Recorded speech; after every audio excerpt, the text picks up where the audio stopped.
Impact segment tonight, the upcoming presidential election will be decided by independent voters, and many of those people are influenced by the media. And of course, the media, TV, print, movies, has a pronounced left-wing bias. Comedian Adam Carolla has a new book out called Not Taco Bell Material, and recently he said this to the Daily Caller website, quote, "If you're a conservative in Hollywood, you're on a list of people who need to be put in their place. If you're Woody Allen, you do what you want. If you're Spike Lee, you can go ahead and tweet out the address of the guy who the new Black Panthers put a bounty on, and there's no repercussions, because Hollywood will decide who's guilty and who's not guilty," unquote. Joining us now from Los Angeles, Mr. Corolla. So how much influence do you think showbiz is going to have on the presidential election? Well, I kind of think it depends on who the celebrity is, and then there's probably, it's a double-edged sword, because there's some celebrities you don't want backing you, like, you know, if you're Barack Obama, you don't want Michael Richards backing you. That would be a problem. You probably don't want Mel Gibson, but George Clooney is cool. But on the other hand, if you hang out at too many parties with Aretha Franklin and Sarah Jessica Parker and all the celebrities, then you're losing touch with the common man, and then you become the man because you're hanging out with the man. So to me, he's got to be careful just how much hobnobbing he does with celebrities. But there's no doubt that Hollywood is firmly behind Barack Obama, and they want to see him be reelected. And there are a lot of people who watch a lot of Hollywood-driven material. Talk shows, entertainment shows like Entertainment Tonight and all of that.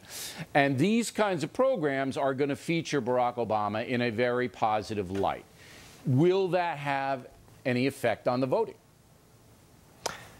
It isn't going to hurt, but I mean, Adam Sandler came out with a movie 2 weeks ago that did nothing at the box office, and there were tons and tons of billboards, and I saw tons and tons of commercials for it, and I think it was called That's My Boy. The point is, I don't even remember what it was called, but it was a complete and utter disaster at the box office, and it's not because they didn't have a bunch of positive commercials and a bunch of positive billboards. It's that people thought, do we really want to see another crappy Adam Sandler movie? And they thought, no. So people are a little bit smarter than that. They may think, do we want a sequel to the Barack Obama movie or don't we?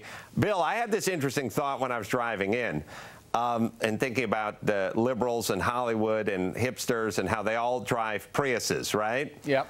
What percentage of them would still drive a Prius if it was made by GM? I don't know.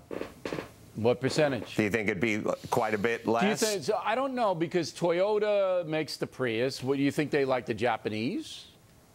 I think they don't like this country. I think if GM made a Prius, Michael Moore wouldn't drive it, and probably neither would the rest of the Hollywood Well, that was the community. point I was making in the previous segment with Gretchen Carlson, Culture Warriors, that there are a hardcore 15% of people who are Americans who don't like their country. You think that the Hollywood left doesn't like America? Do you really think that?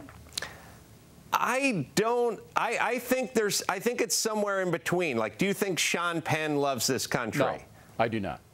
I think that goes back to his father and the blacklist in the 50s and all of that. I do not believe Sean Penn loves the country. Right. And then there are many on the left that do, but never stop criticizing it. And it's one of these things where it's like you go, yeah, I love my sister dearly. I just wish she would lose 20 pounds and her skin would clear up and she'd learn how to be a sober mother. But at a certain point, how much do you love her? Yeah, that's right. I got it. Now, I have a suggestion for you, Carolla. Your book is Not Taco Bell Material, and it's a bestseller. But you could sell more copies if you would actually work at Taco Bell for one day. If Taco Bell were smart, they'd hire you, because they wouldn't hire Carolla when he was unknown. Now they should hire you. You should work there for a night. Unbelievable publicity. How about that? I'm all for it, but do you think that people who work around refried beans all day are smart? I mean, let's be honest. They're not the best in the brightest over there. That's why you didn't get the job in the first place, Carolla. You can't go in there saying that. You got to go in there with a burrito in your mouth. That's why they didn't hire you. Listen, if I go in there with a burrito in my mouth, they're going to call the cops and throw a butterfly net on me. That's all right. That would be more sales for the book. Adam Carolla, everybody, when we come right back.